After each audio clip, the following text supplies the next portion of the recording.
Hello friends, welcome back. मैं गौरव एक बार फिर आप लोगों के सामने एक न्यूमेरिकल के साथ अपने चैनल पॉइंट टू पॉइंट में, जिसमें आज हम न्यूमेरिकल देख रहे हैं मैक्सिमम पावर ट्रांसफ़र थ्योरम के ऊपर, जिसमें हमारे पास एक नेटवर्क है और इस नेटवर्क के अंदर ये जो आर रजिस्टर आपको यहाँ दिखाई दे रहा है, इस पर कितनी मैक्सिमम पावर आएगी और इस रजिस्टर की वैल्यू क्या होगी कि इस पर मैक्सिमम पावर आए। ये न्यूमेरिकल है और इस न्यूमेरिकल के अंदर सबसे पहले हम आर की वैल्यू निकालेंगे और फिर निकालेंगे कि कैसे इस आर के ऊपर मैक्सिमम पावर आएगी, उसका फॉर्मूला देखेंगे और उस फॉर्मूले में वैल्यू रख के देखेंगे कि कितनी मैक्सिमम पावर आएगी जो कि इसमें सोर्स कनेक्ट है उनकी वजह से।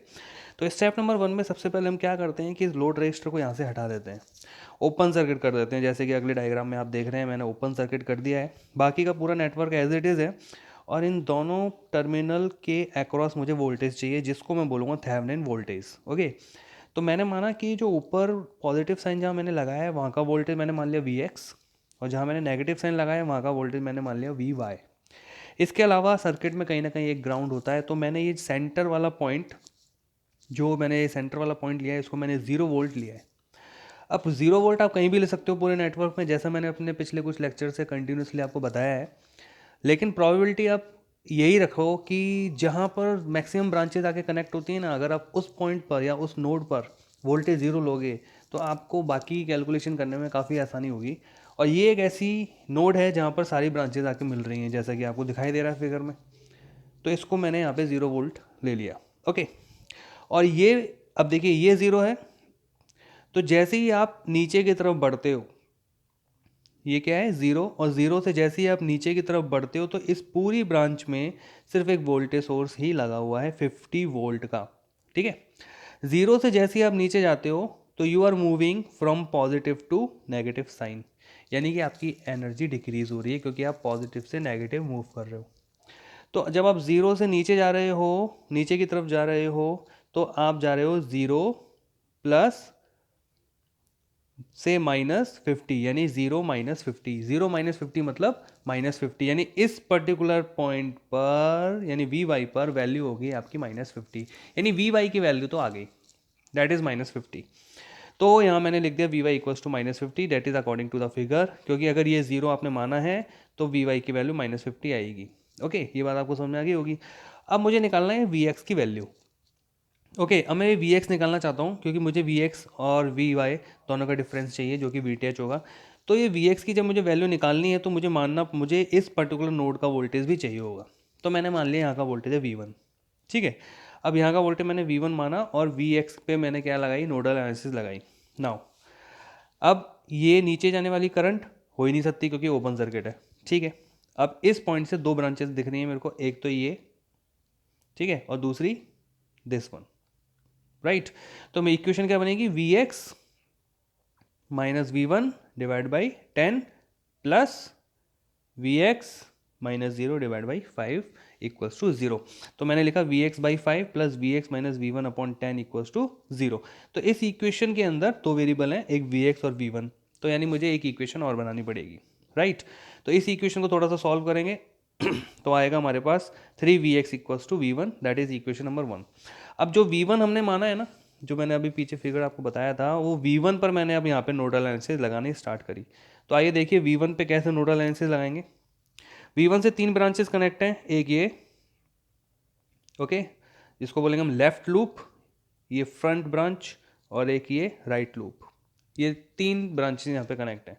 तो सबसे पहले मैं कहूँगा कि इसमें कितनी करंट फ्लो हो रही है, तो इसकी इक्वेशन क्या बनेगी, V one -20 -0 divide by 20, okay, plus इसमें जाने वाली current V one -0 divide by 2, okay, and इसमें जाने वाली current V one minus V x divide by 10 equals to 0।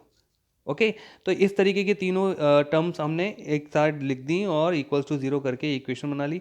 अब इस इक्वेशन में भी वी वन और वी एक्स है, इसको थोड़ा सा हम सॉल्व करेंगे, एलसीएम लेंगे, तो हमारे पास ये इक्वेशन आ गई। अब इक्वेशन नंबर 1 के अंदर वी वन की वैल्यू दी हुई है या आई है, वो है 3vx, तो वो मैं इसमें इक्वेशन में पुट कर दूंगा। तो 13 3vx minus 2vx equals to 20। इसको सॉल्व किया, vx की वैल्यू आ गई 0.54 वोल्ट। ये वी एक्स की वैल्यू आ गई। ओके, अब वी एक्स की वैल्यू आ गई, हमारे पास वी वाई की वैल्यू थी -50, इसको सॉल्व किया तो 50.54 वोल्ट। तो ये मेरी वी टी एच की वैल्यू कैलकुलेट हो गई। अब वी टी एच के बाद मुझे आर टी एच कैलकुलेट करना है। अब आर टी एच कैलकुलेट करने के लिए मेरे पास जितने भी नेटवर्क में इंडिपेंडेंट सोर्सेज हैं उनको मुझे उनके इंटरनल आइडल रेजिस्टेंस से रिप्लेस करना है। तो वोल्टेज सोर्स को हम शॉर्ट सर्किट कर देंगे, जो कि मैंने कर दिया है। यहाँ पे दो ही सोर्स हैं, मैंने दोनों को शॉर्ट कर दिया, बाकी सारे रजिस्टर्स एज इट इज़, और आर की कैलकुलेशन मुझे यहाँ करनी है। तो देखिए आप, जब मैं आर की कैलकुलेशन करूँगा तो 20 और 2 ये दोनों आपस में पैरेलल में दिखाई देंगे मुझे।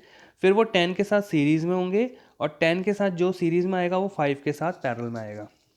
दोबारा देखिए, जब मैं आर कैलकुलेट करता हूँ तो 20 और 2 ये दोनों किस में पैरेलल में दिख रहे हैं मुझे। ओके, इन दोनों का पैरेलल कॉम्बिनेशन सॉल्व जैसे ही मैं करूँगा वो 10 के साथ क्या हो जाएगा, सीरीज़ में, और 10 के साथ सीरीज़ वाले कॉम्बिनेशन को सॉल्व जैसे ही करूँगा वो 5 के साथ क्या आ जाएगा, पैरेलल में। तो मैंने लिखा 20 और 2 आपस में पैरेलल में, देखिए 22 आपस में पैरेलल में, फिर 10 जो है वो सीरीज़ में है, और फिर 5 जो है वो पैरेलल में है। तो इस तरीके से सॉल्व करते हुए जब हम इसको सॉल्व करेंगे और पूरे कैलकुलेशन करेंगे तो हमारे पास आर की वैल्यू काट पीट के जो आएगी वो आएगी 3.5 ओम। ओके, आप कैलकुलेशन करके देखिए, इजी है। अब आर आ गया, वी आ गया, नाउ कितनी पावर ट्रांसफ़र होगी। तो पावर ट्रांसफ़र होने के लिए पहली कंडीशन ये है कि जो आर आपने रेजिस्टेंस जो हमको निकालना है उसकी वैल्यू इंटरनल रेजिस्टेंस के इक्वल होनी चाहिए, यानी थेवेनिन इक्विवेलेंट रेजिस्टेंस के इक्वल होनी चाहिए। तो R is equal to R T H, that is 3.5 ohm. ठीक है, ये हमारी वैल्यू होगी। अगर ये वैल्यू है तो मैक्सिमम पावर कितनी ट्रांसफर होगी, that is V T H square upon 4 R T H, ये फॉर्मूला होता है। वी टी एच की वैल्यू आई थी 50.54, इसका स्क्वायर कर दिया, divide by 4 as it is, into R T H कितना है 3.5। और जब इस कैलकुलेशन को हम सॉल्व करेंगे तो हमारा आंसर आएगा 182.44 वाट। तो ये मैक्सिमम पावर यहाँ पे कैलकुलेट हो गई across the resistor R because of the voltage source which are connected in the network. तो नेटवर्क में केवल वोल्टेज सोर्स थे, अगर करंट सोर्स होता तो उसके वजह से भी कुछ हो सकता था। हमारे जो भी सोर्सेज थे उसके वजह से मैक्सिमम पावर कितनी रजिस्टर पर आएगी हमने कैलकुलेट करी, आर की वैल्यू कैलकुलेट करी, वी की वैल्यू कैलकुलेट करी, और किस तरीके से करी ये आप लोगों ने देखा।